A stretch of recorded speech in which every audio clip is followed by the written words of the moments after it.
Hello and welcome to another episode of Sandy Killer Projects. In this episode we're going to change out brakes because with any project they're not always quite done. After getting the car all ready to go and almost having it completely ready for sale, we found that the brake pads are low, so we're going to do that real fast. Alright, first thing we're going to do is jack it up, put it on a jack stand. It's resting on the jack stand, but we have the jack in there as a backup.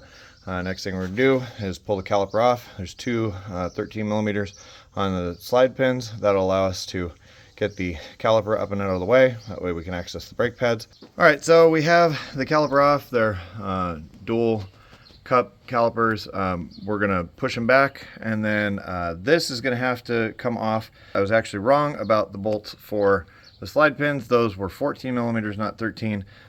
This will come out of the way. There are some little clips. They come with the kit for the brakes. Those go into here. They're your mounting brackets and anti-squeal tabs. Once we have this off, then the rotor can come out and we can turn it. Okay, so to retract the calipers, one of the easiest ways to do it is with this fancy little tool here. It's just a little ratchet thing. Comes with this little hanger thing to hang it off of the spring. A couple little plates just to drive it back.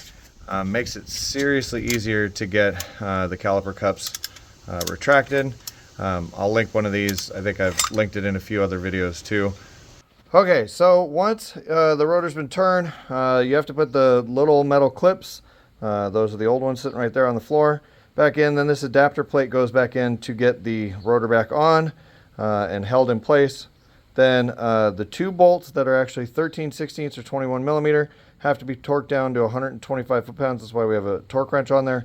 Okay, brake pads go in really easy. You just kind of put them in at a 45 and turn them in inside of these clips. Then you take the caliper, set it back down on top of it. The caliper bolts go down to 32 foot-pounds.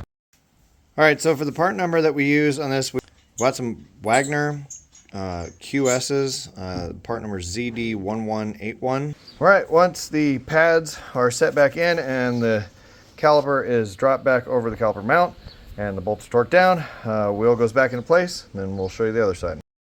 All right, so the other side goes exactly like the first side did. Hang up the caliper in the back, compress the caliper cups, remove the bracket, take the rotor off. All right, so normally when you're doing brakes, you need to open up your reservoir and double check to see if you've got enough room in your fluid to allow to press back against it. Otherwise, your best bet is to take this cap off and set it to the side and allow the fluid to build back up. In that case, you may end up having to bleed the brakes. In our case, there's enough room to push the calipers back and not need to fill the brakes up. Once we push the pedal down, the fluid level will go back down, and then we'll top off this bottle because it was already running just a little bit low. All right, so at this point we're all done with changing out the brake pads and putting the tires back on. Before we go and drive it, we're going to push down on the brake pedal a few times to make sure the fluid returns back into the calipers and expands them back out. We're also going to top off our fluid reservoir, and then as we're first starting up and going to drive, we're going to just tap the brakes a little bit to make sure that they're functioning and working in the manner they're supposed to. After that, we'll take it out for a test drive. It's a normal procedure when going through a brake job. So, as always, thank you for watching. Please make sure to like, share, and subscribe, and we'll keep making more content.